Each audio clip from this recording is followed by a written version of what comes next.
Clap along if you know what happiness is to you.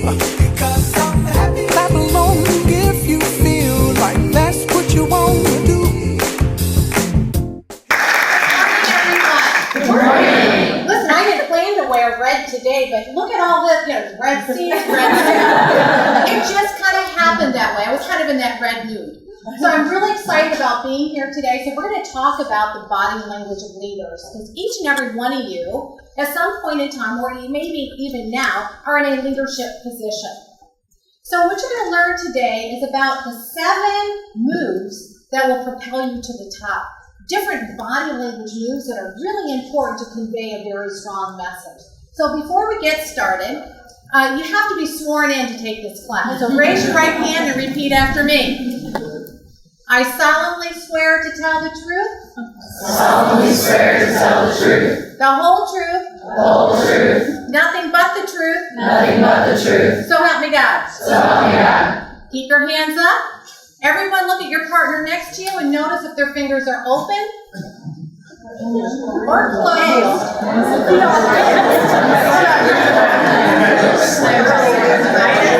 Is your wrist slightly bent back? Yes. Okay, I want you to take a really close, long look at your neighbor next to you, because I'm going to tell you whether they're going to tell you the truth or whether they're going to lie to you.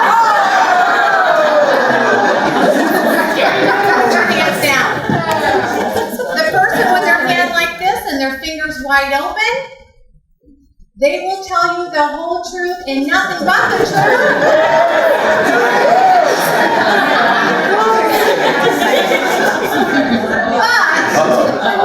But they're going to give you so much information you really don't. The hand like this, fingers together, this person will tell the truth and nothing but the truth. But you'll have to pull every single word out of them. If you were the person with the hand tilted slightly back at the wrist,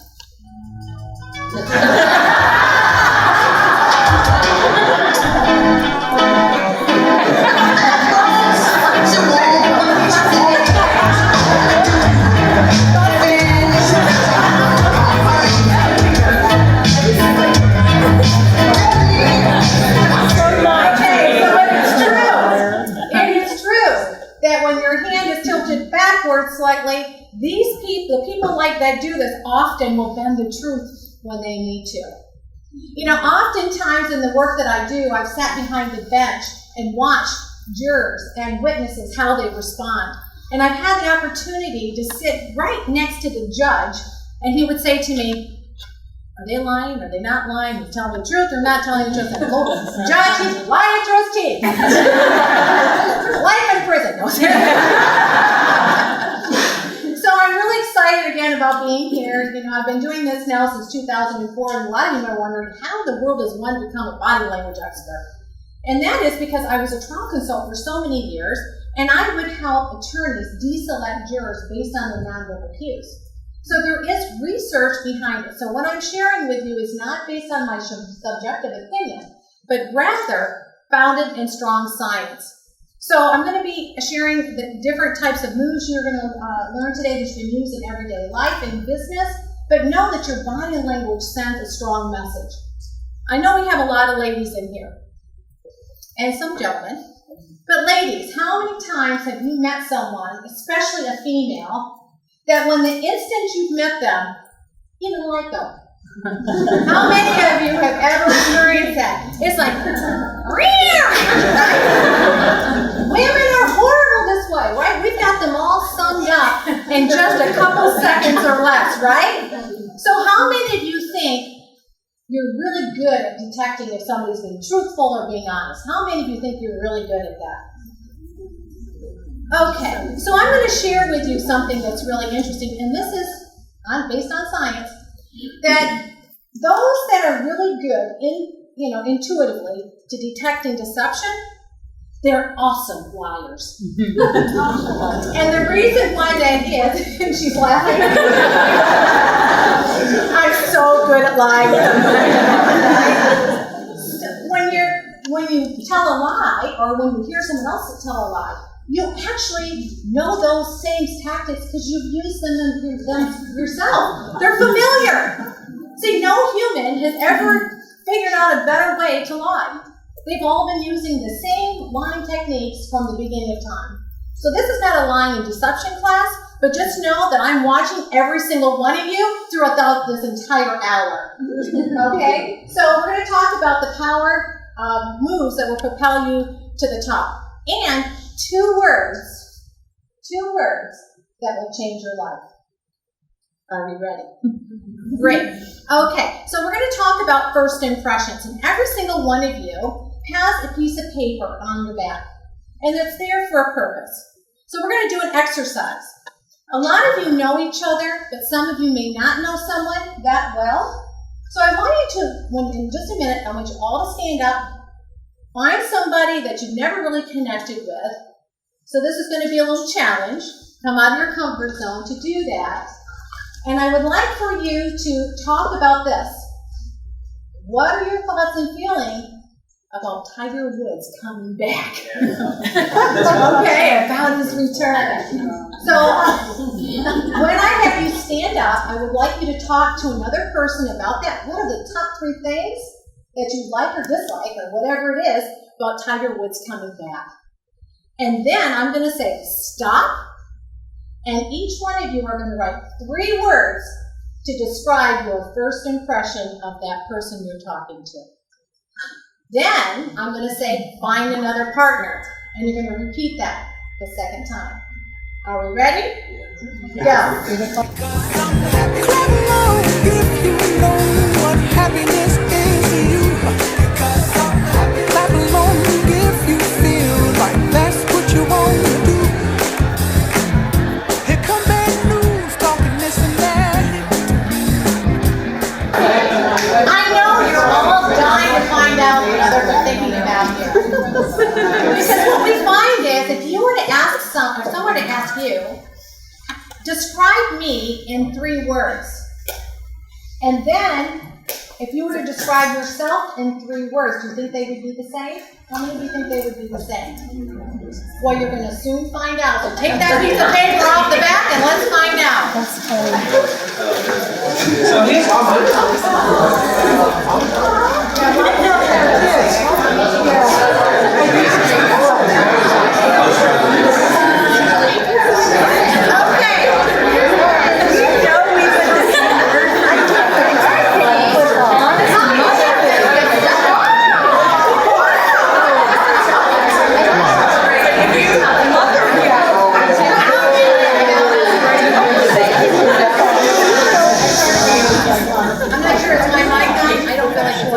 For the camera, it's on. Okay, gotcha.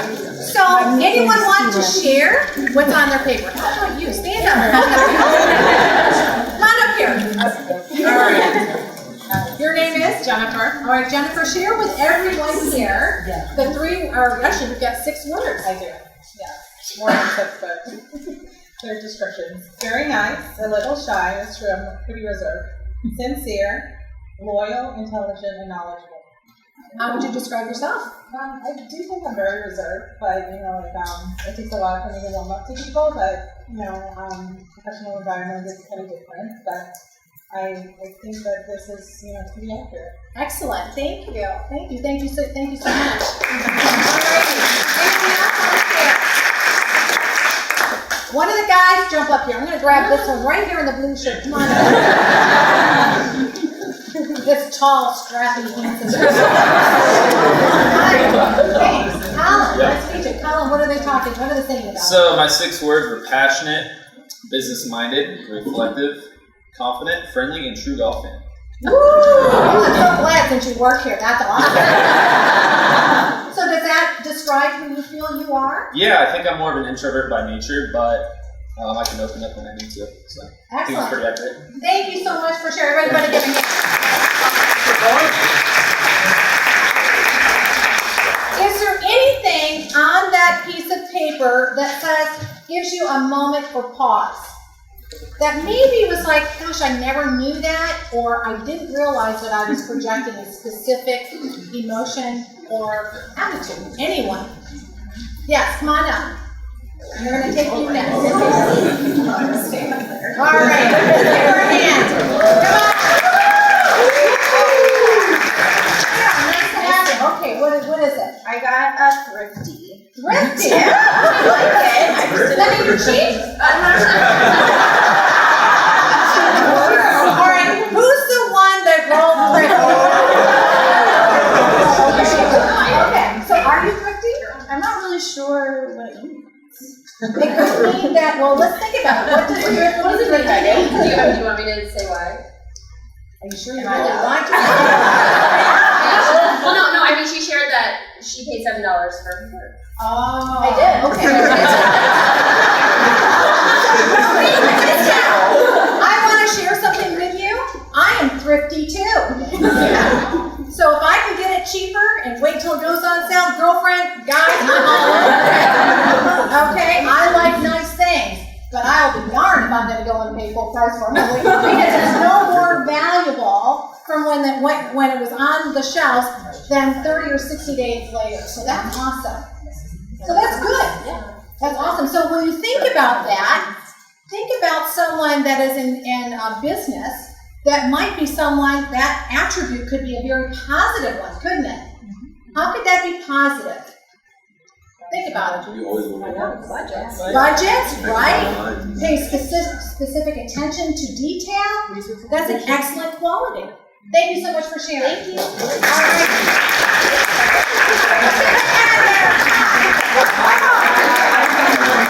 right. All righty. So, my name's Brad. I got diplomatic. So, does it feel like you? I guess it kind of does because, when I talk to people, especially about sports, I try to make sure I get both sides of the argument, conveyed, but my message is still there. Right. So, like thinking about it, yeah, but that wouldn't be probably only the first 25 minutes I say. So how could he use that attribute here in his business here as an employee? Think about it. I can tell you one thing that comes to my mind is in mediating sort of internal disputes, right? I think that would be a phenomenal attribute to have. So he was able to weigh and measure and not get emotionally involved, but look at both sides and be very diplomatic. He's going, yeah, that's right. It's kind of funny because I'm in a mediation class. How did I know? Awesome. Hello, I'm also a fellow mediator. Oh, awesome. That's funny. What's another one? Anything else? I got enthusiastic, I'm always enthusiastic. Very friendly leader. Oh, okay. Wow. It's like a rising star right here. Okay, we're going to take a seat. Give him a good hand here.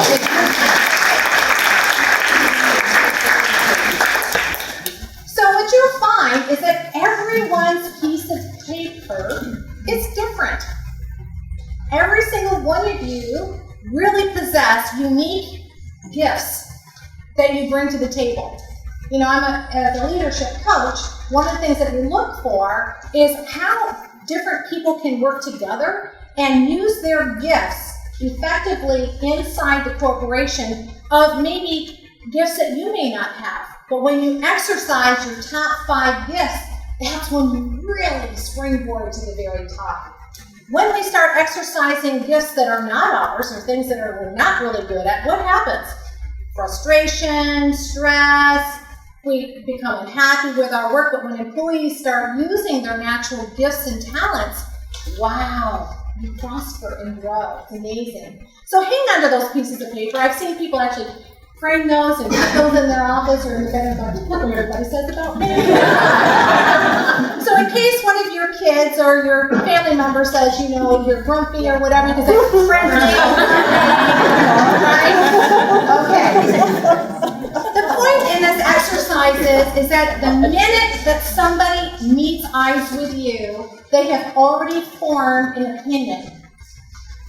Believe it or not, whether you like it or not, they've already determined whether you are trustworthy or likable. or whether they want to do business with you or not. Whether you want me as your speaker, if you want to run out the door, if you're making good eye contact and you're connecting with other human beings, making them feel present and validated. Huge impact on your success. You agree? So let's look at this clip. So here's a clip showing the subtle difference between Gordon Brown and Barack Obama. Here they are arriving at number 10, and look at this lucky policeman gets to shake hands with the President of the United States. Oh, and here comes the Prime Minister of it. No.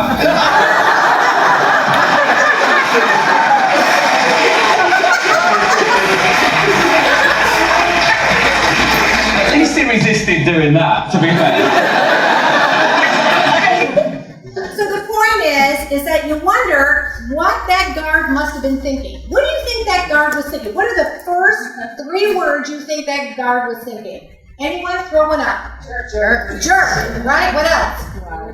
What is one? Wow. Wow. What was that? Did you hear that? Obama's way cooler. Woohoo, okay. All right.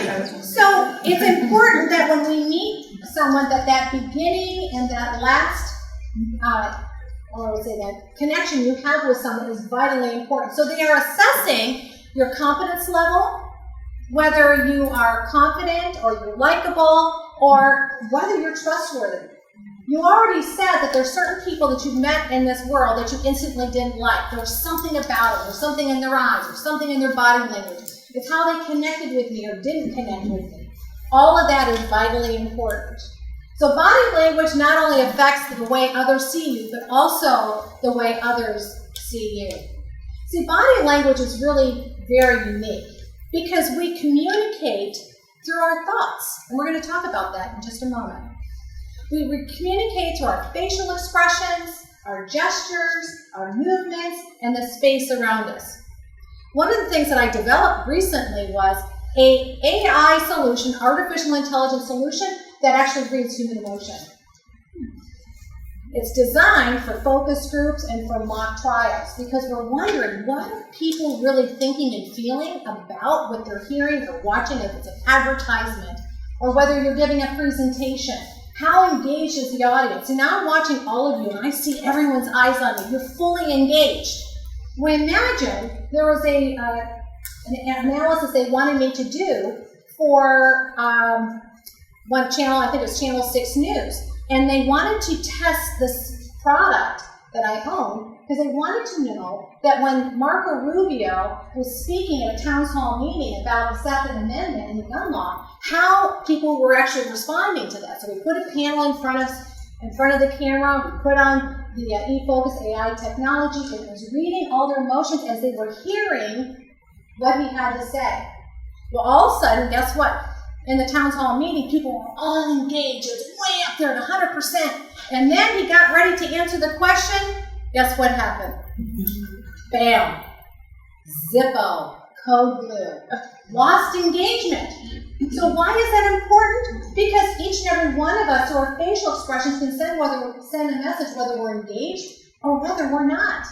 Whether we're attentive or whether we're not. Whether we're interested or whether we are not. Our facial expressions are the most telling part of our entire body. It has been proven through Dr. Paul Ekman's work that certain muscle movements in the face are linked to specific emotions like sadness, and happiness, and contempt, and disgust, etc. And now we can actually measure that. You think you guys are, when you're on Facebook and LinkedIn and some of these other ones, that you're not being evaluated somehow? Looking into that webcam? Let me know, and let me tell you. In fact, we're going through that right now with Facebook, aren't we? Lots of issues right now.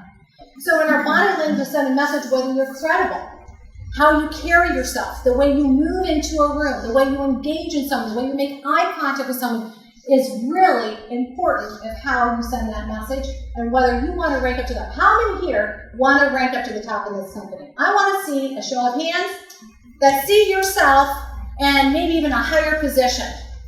And I don't see one hand going, well, maybe a few. Okay, she knows. Lost engagement, first, second there. Okay. So, I'm just picking on you. You have to understand, if you're in the front 2 row seats, it's kind of like in a comedy act, you're going to get picked on. Okay? So, anyway, it's really important the way you move this, that sends the right message. Our movements, that's the way we gesture. We're going to talk about gesturing and what are really important things to keep in mind when you're gesturing. Has anyone ever seen someone, you may find yourself doing this yourself, but when you get really excited, what do you do with your hands? Show me. They move. They move, All right? over the place. Okay, if they move, what's going on emotionally? I'm very excited and I'm trying to get it out. Right, so that's a good point. Every emotion that you have will be seen through your nonverbal communication. And that's why there's so much research in emotion AI technology, because now we know how people are responding to specific types of stimuli. Space. I just read an article today that there's this new AI device now that is measuring space proxemics between people and where the anxiety level happens. Alexandra, come on up. I'm going to pick on her now. All righty. Alexandra, come on over here. We are now at the elevator. Come on, let's walk in. You turn around, nobody else comes in.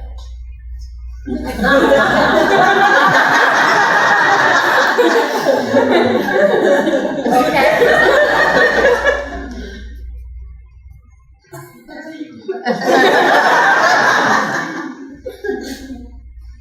The point is that, thank you so much. People naturally move when there's anxiety. You get too close, someone's going to basically say non-verbally, back off.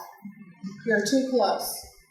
You know, I don't know if any of you have ever seen a show that's called True Crime TV with Aphrodite Jones. She goes back and she relives a lot of these and investigates these big crime shows and so forth. And what we found, or what I found was that when I was at the Casey Anthony trial, we were riding up the elevator together. And her and I were the only ones in there. I didn't know that Aphrodite had claustrophobia.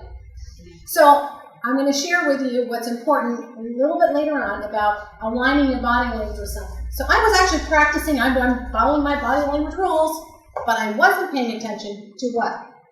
Space. So I aligned myself with her, and I got too close, and guess what she did? She said, back off. Now I like Aphrodite, and we're really good friends, so to me that was kind of normal for her. She's very expressive, but most people won't really tell you, they just kind of move back. So if you ever had other colleagues that work with you, or customers, or people that you met out, and they start getting a little close to you and you feel uncomfortable, our natural reactions start to find our natural space. And if you're dealing with different cultures are different too. Some cultures you can get really up close to someone. In fact, I know a French girl that she would come right up, I could feel her breath on me, and it wasn't pleasant.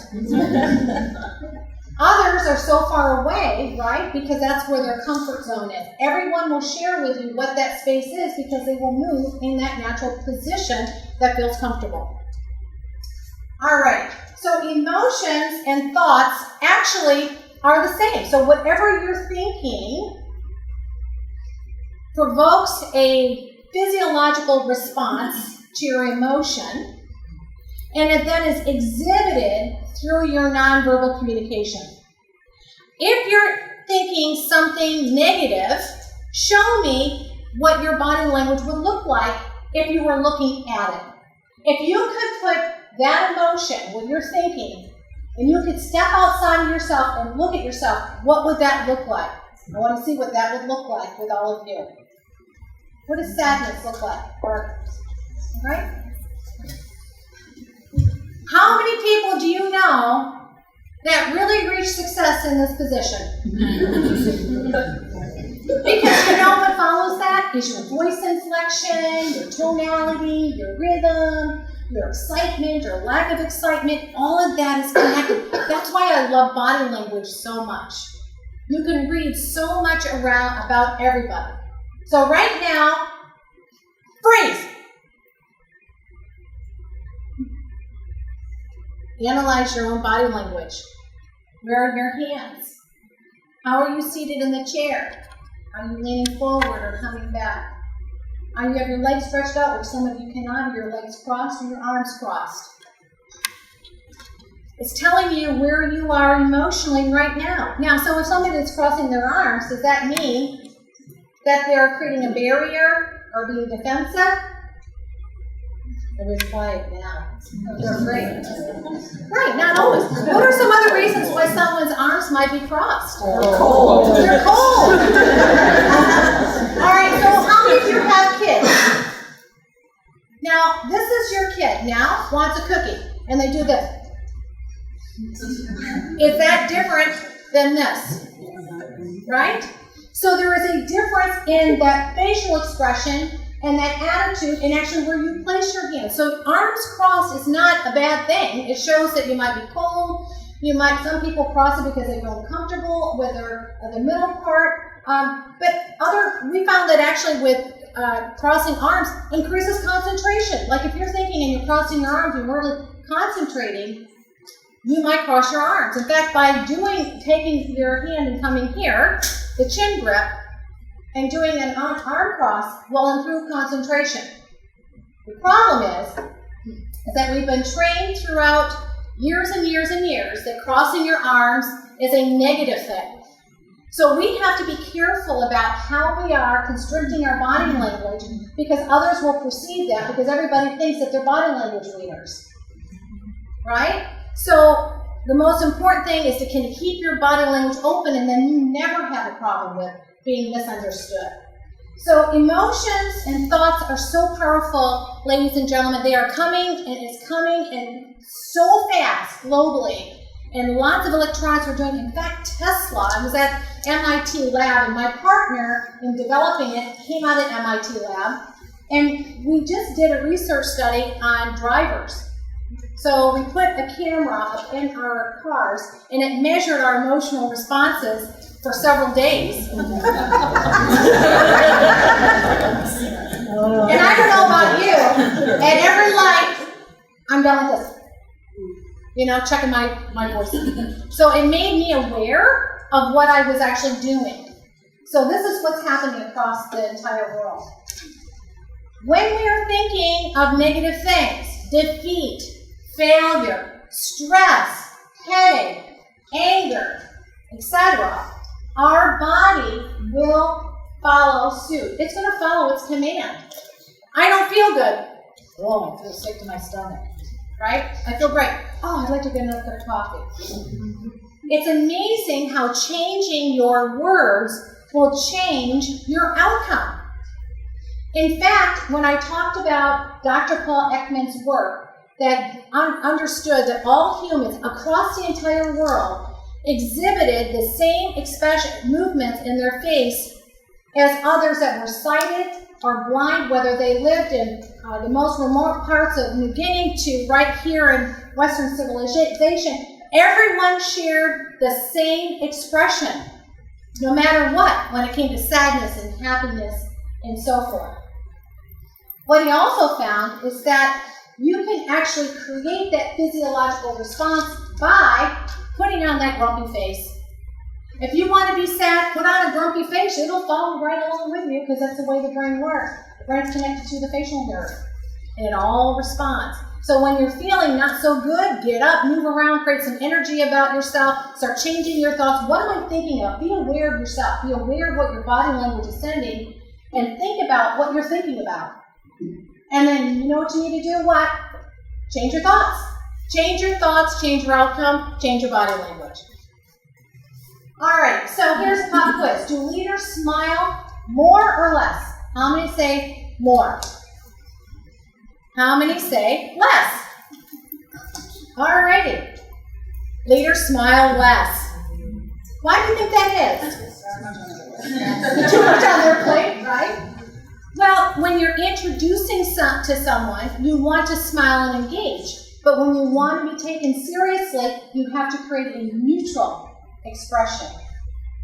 And then you'll be considered being much more confident and competent. How many leaders do you know that go, I would really love to have you have this report at the end of the day at 5 o'clock. And you're like, oh no. Your body language goes like this, right? So they smile less, especially when they're making really important decisions that they want to command an audience.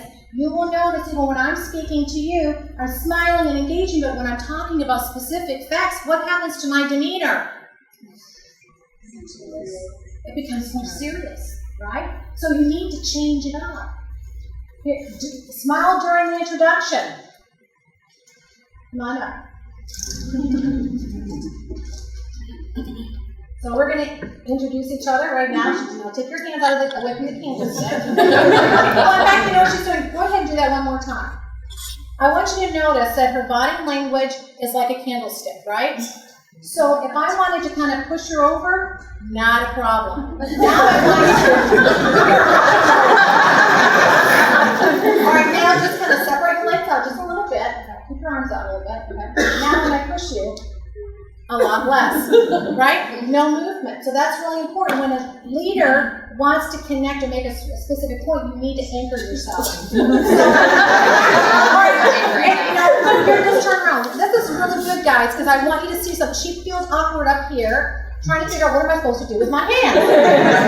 What am I supposed to do with them? How many have ever felt that way, especially in a networking group? Over here, right here. So the best thing to do is just kind of keep your hands right here in a neutral position. Right here. When you see newscasters, you're not going to be slapping like Flipper. Okay? Just kind of just hold your hands right here and rest them right here. Just kind of separate your legs out a little bit. Let's do a little body language makeover. Okay, so just separate your legs out slightly. Create a little bit of space here.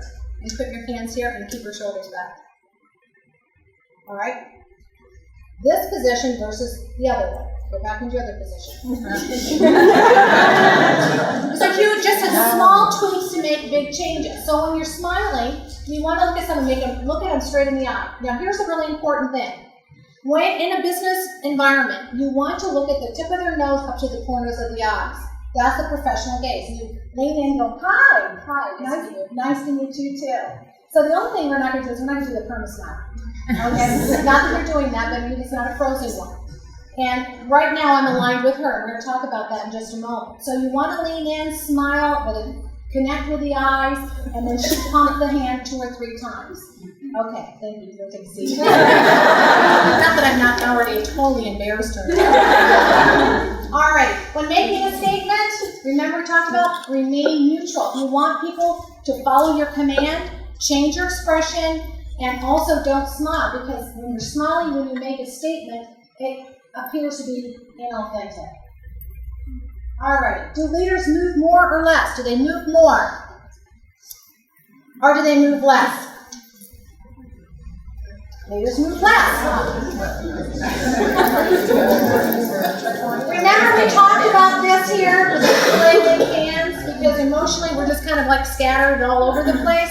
When you're wanting to make a point, stop and plant. Hey, I'd love for you to be able to get that report out tomorrow. Is that okay with you? Sure. Great. All right, so I just kind of planted myself. It's really important to plant yourself when you're making a statement and not just be roaming around the room or pacing, because pacing appears to be nervous energy.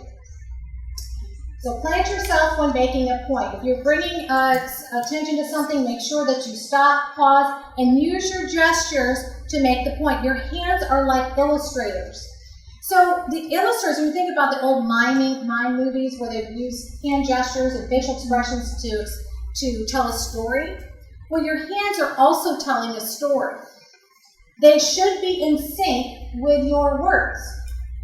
When I am detecting deception or inauthenticity, their gestures and their movements will be out of sync. For example, if I had asked a question, did you have the report ready at 5 o'clock? And you go, yes. So what did she just tell me? No, she didn't. Because that's what we call cognitive load. The brain knows the truth, and yet you're trying to speak something else out, and then what it's doing is it's betraying what you're saying. So we're looking for consistencies. When you're speaking with your hands, they should have purpose and meaning.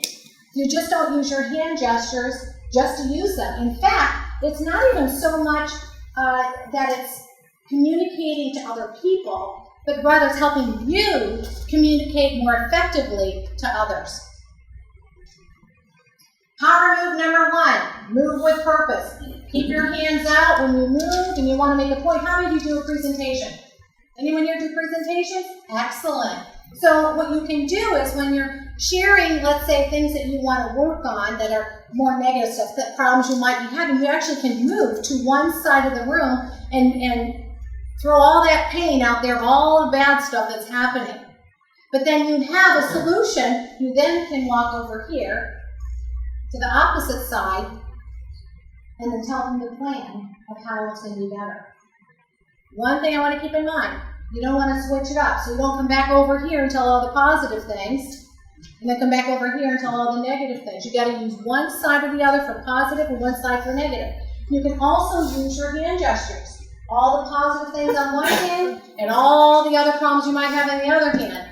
And it's really important because there's been research, in fact, with presidential candidates when they're giving their pitch, so to speak, that when they didn't agree with their opponent, they switched and used their non-dominant hand. When they felt very strong and passionate about something, they used their dominant hand when they were speaking, but then when they didn't like what they said, they go, oh, well, here, that's not what happened here. Naturally, they would use their non-dominant hand. So a thing to do is to be aware of how you're actually communicating. Plant yourself when you make your point. Do leaders keep their heads still or tilt their heads? How many of you think that they keep their heads still? How many of you think that they tilt their head? Leaders' heads is still. Their head is still. The reason why that is when you have your head tilted, and I know I've seen some presidential candidates, presidents in our past that would tilt their head. And that shows a sense of what? Compassion, empathy. But if you're making a point and you want someone to really hear you out, is that a position you want to be in? Or would you bring it back up and plant yourself? That's where you need to be. So over tilting really puts you in a place of weakness, more in women than in men. Women that tilt their head, it's like, oh, and then their eyes, you'll just see them kind of, oh, their eyebrows will come together and show lots of empathy and compassion. Leaders take their head still. So how do you make a good impression? The first and the last impression matters. Would you come on up here? Yes, please. The first impression when you meet someone is really important, but also in how you exit.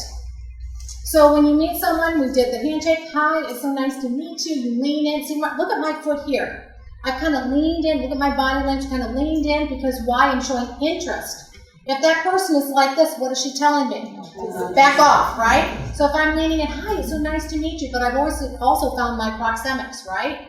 So when we depart, you also are going to give a nice handshake. It's so nice to meet you, but there's one thing that I want you to pay attention to, and that is where my feet are.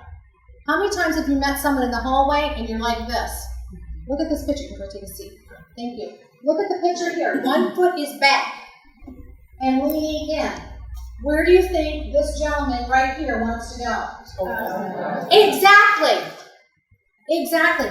You know, this is so important because I've watched court cases. I've been in the courtroom watching people that say, let's say it was a domestic violence case where they said that the abuser, they're fearful of them. If you're fearful of someone, where does your body, do you lean in towards them or do you lean away? So if somebody's leaning in, does that show fear? No, maybe control, right?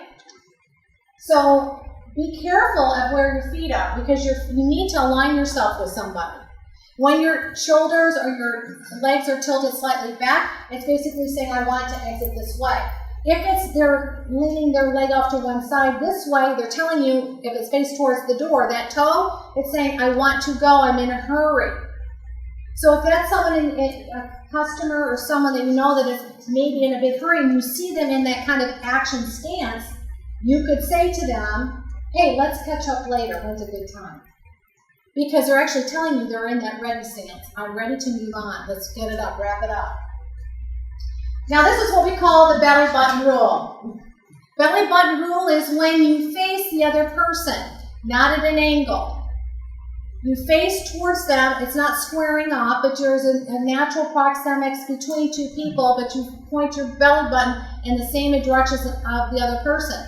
And by the way, that's naval intelligence. Right? So follow the belly button rule. Avoid the perma smile, as I mentioned earlier. That kind of fake smile. You know, this happens to me especially, you know, and I'm sort of ladies, it's happened to you too, when you're in the store and you run into your neighbor or someone and you don't have your makeup on. Hi! You know, I didn't have time to change, and all of that, we're always going into all this, right? And we put on this kind of fake perma smile. Well, when you look at that smile, there's kind of something very interesting there. Because the mouth is actually kind of stretched. A real smile, you're going to see wrinkles around the eyes, the cheeks are pulled up, and the corners are turned up. But when you have that very straight smile and it's stretched, they're just kind of posing for the camera. One thing that's really fun about what I do is I actually get to tell on people with all kinds of magazines. So from everyone from Kim Kardashian to Tiger Woods in the past and now future. I've analyzed them all for magazines and for television. And what you look for is if their facial expressions and if they're authentic. Avoid the perma smile. The head nod. When we meet someone, you want to nod 1 or 2 times. Like when you're talking to them and they're giving you a directive or do you understand, nod the head twice, right? So here's a difference one. You're talking to someone and you're doing this.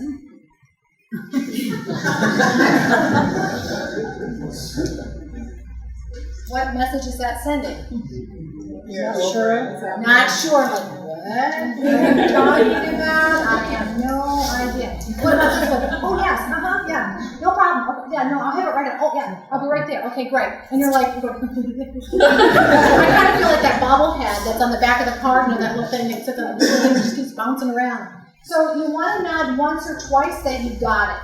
Yes, I got it. And you could also use that with your gestures. You do this. Yeah, got it. Real quick. Like that. Huge difference than, you know, tilting your head, bobbing your head, and maybe a kind of a nervous expression on your face. It tells a whole completely different story. All right, power one number 2. Talk about gesturing on point. Use your gestures on point.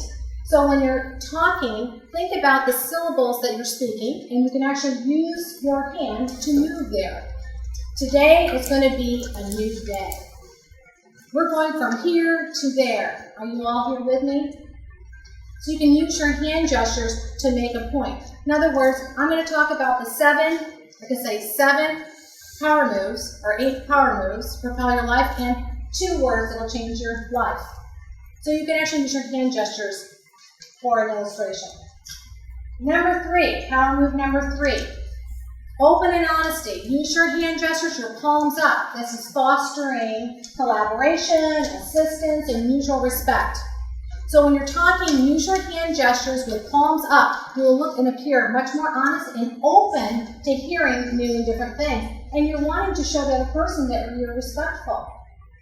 Power move number 4. When you want something done, you switch your power hand or your hand that's up to down. A power move down like this, not this way. You never want to put palms to someone's face. If you're going to point, you point up. You don't point at. Unless you're going to say, and he's guilty. Okay? So use your palm gestures down when you're making a very strong point. Here's the plan. I'm so glad to have you guys here. This is what our plan is. I need your feedback and collaboration. I need you part of my team. But here's how we're going to do it. This is how you just change from palms up to palms down. Power move number 5. Keep your gestures within your frame. When you want to appear more credible and confident, you keep your hand gestures between your shoulders and your hips, especially when you're talking one-on-one. If you're talking to someone and your hands are out here, and it's only one person, you can only move your hands outside that frame. If I'm speaking to a large group, I can actually use my hands as big because I can wrap my arms around my audience. But you want to use your gestures moving down back and forth within your frame. Never above your face or below here. Always keep it right here. So you can plant here. This is a great resting area. Power move number 6, Mr. Wonderful. Mr. Wonderful in the Shark Tank constantly uses the steeple position. So when you're sharing something, and you'll find that someone that is sharing statistics or facts, naturally when they feel inside that they are really smart, they will naturally move their body language into a steeple position. Watch it. Expert witnesses do this all the time. Matter of fact, and so-and-so versus so-and-so, and they'll move right into that steeple position. The problem with Mr. Wonderful is he does the perma steeple, right? So it loses its credibility over time because there's no changing it up, and he constantly has to reassure you he's wonderful. Power move number 7, keep your body language open. Don't close it up, and there's reasons for that. When you keep your body language open, you are allowing that energy to flow through you naturally so that you can communicate and connect with people. No one has ever gotten anywhere with self-defeating words and closed body language. No one. It just doesn't happen. So you need to move out of your comfort zone and open up your body language. Power move number 8. Always be yourself.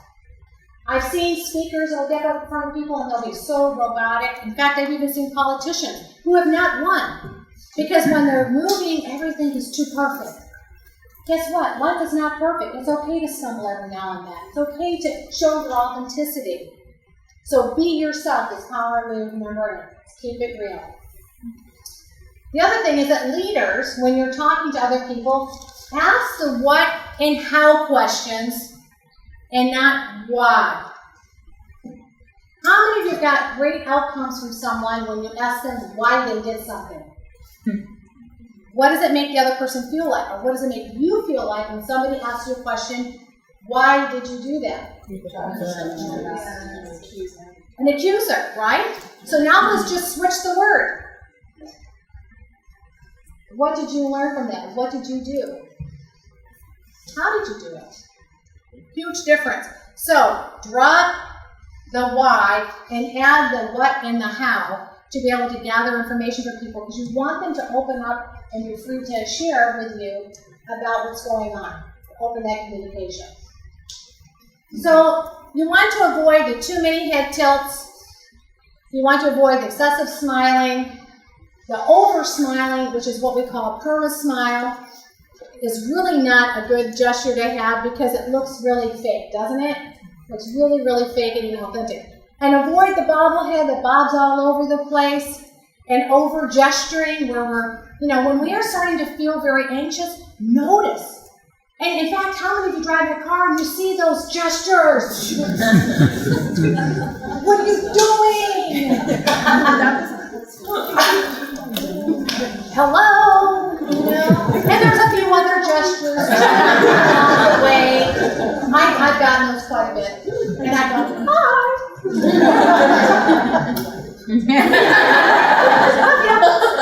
Okay. All right. And so leaders move with purpose.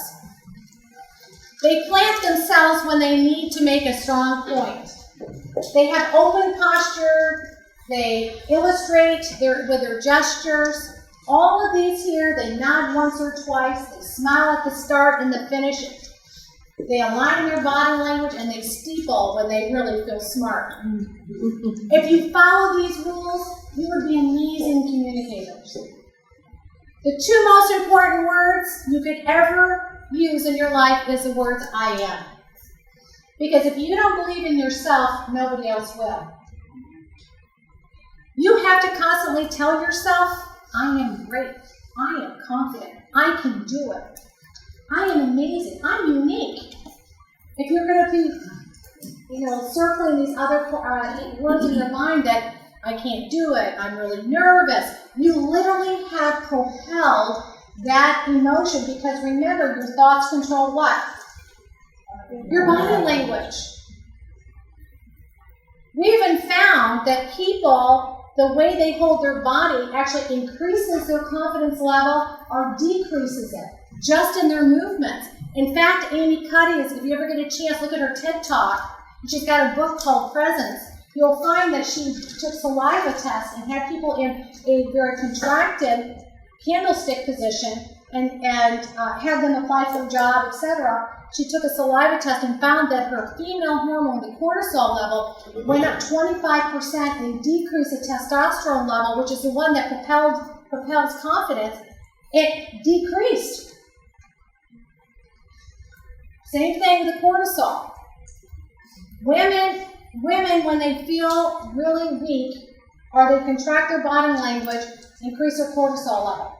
But when they open their body language up and they do these power moves, we found that it actually increases the testosterone level and increases your confidence by 25%. So, as a speaker, I always either stand in a power position, I'm always open like this, I never contract because right here is allowing me to go into my head, my deep thought, negative thinking, open up so I can start to clear my mind, I can start doing self-talk so that I can increase my power and confidence. So you can actually increase it. This guy right here is blind and he won this race. But when you win, when Tiger Woods plays a really crazy game. I mean, he just puts it, gets right in there. What do y'all do? Show me the gesture. Yes! Okay, guys, men, stand up. Your favorite team just won. I want you to yell and scream, yes! And I want you to go like this. Yes! 1, 2, 3. Yes!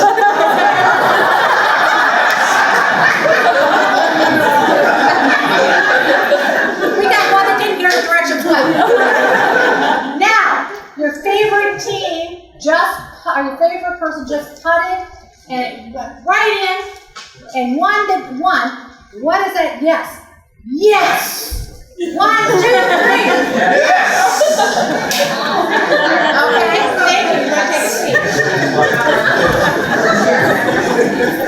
The body naturally responds. Nothing has changed. He's a blind man from birth. He never knew that when you won, this was victorious. This was victorious. When you feel really good about yourself, and how many of those advertisements you've seen that people really, they clown Mount Everest or whatever, are they like this and going, how the heck did I do that? I have no idea. They do, they go, whoa. If you practice that whoa, and you start telling yourself, I am confident, I am powerful, I'm amazing, I can do it, I can conquer, I can be a leader, I can rank up, I can be anything that I want to be because I am. Me. Just me. And anybody can do it. We know that high-powered stances, even animals and reptiles expand when they feel confident. When you think about a cobra snake and it's getting ready to attack, what does it do? It comes right up on it. How about you guys that are the peacocks? And you like that girl over there and you go, hello, look at me. I'm hot. I know y'all you ladies want me. We always do that. Guys, when they feel confident, they kind of, girls, do we not know this? Okay, guys, oh my God. Yeah, they kind of spread their wings a little bit, their chest broadens out, they feel more confident. All right, so we're going to do a 3-minute testosterone booster, which increases your power. And so each and every one of you assume the position, stand up.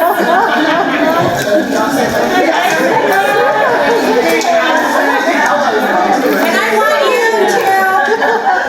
to choose one of the power poses, which is hands on the hips, the victory pose. I'm so awesome. And I want you to look at each other and tell each other that. I want to hear you guys repeat, I am amazing.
my books.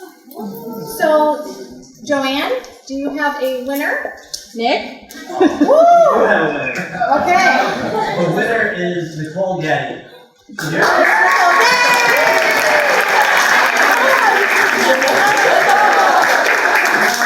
have to get the greatest Superman pose in front of everyone.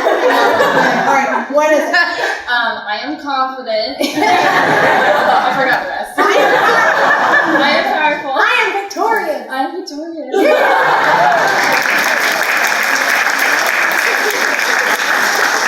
So, in closing, if anybody has any questions and you have just a few minutes, I'll be more than happy to ask them at the back of the room. But thank you so much. I'm Susan Constantine, the body language expert.